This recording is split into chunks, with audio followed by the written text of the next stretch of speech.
ویسے تو اللہ تبارک و تعالی نے اس رمضان کے اندر بنیادی طور پر دو عبادتیں ہیں ایسی جو اور دنوں میں فرض نہیں تھیں یا سنت نہیں تھی، اس زمانے میں ہے۔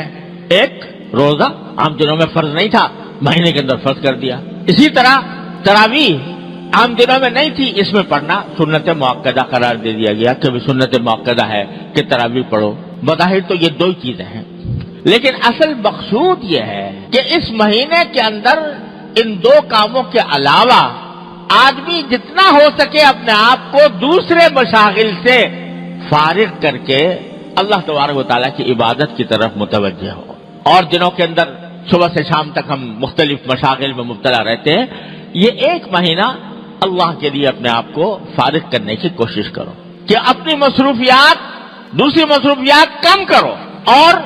جو حقیقی عبادت کے کام ہے جس کے لیے تم دنیا میں بھیجے گئے تھے، جو تمہاری پیدائش کا مقصد تھا، اس کی طرف اپنی توجہ زیادہ بڑھاؤ۔ لہذا اس میں روزے اور تراویح کے علاوہ آدمی اس بات کا اہتمام کرے کہ تلاوت قرآن کریم کی تلاوت عام دنوں کے اندر اتنے کرنے کا موقع نہیں ملتا، جتنا ہو سکے قرآن کریم کی تلاوت زیادہ سے زیادہ کی جائے۔ یہ نبی کریم صلی اللہ علیہ وسلم کی سنت بھی ہے، اور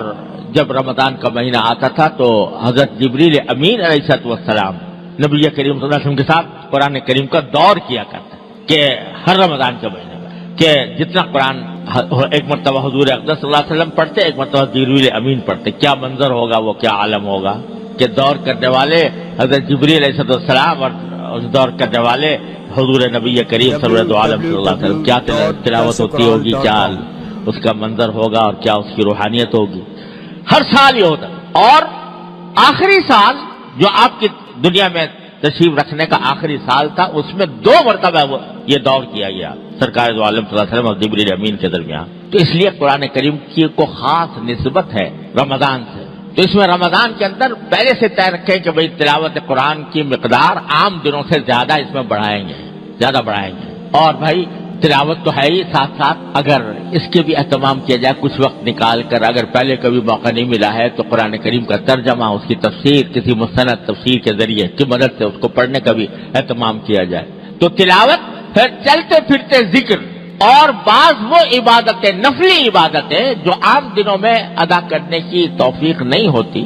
رمضان کے اندر اس کا اہتمام کر لیا جائے۔ مثلا آخر شب میں تہجد پڑھنے کا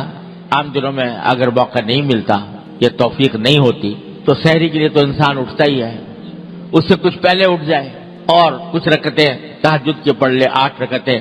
6 پڑھ لے، 8 پڑھ لے، اچھا ہے کہ 8 پڑھ لے۔ عام دنوں کے اندر تراویح کے بعد، مغرب کی نماز کے بعد 6 رکعتیں مسنون ہیں، یعنی نفلی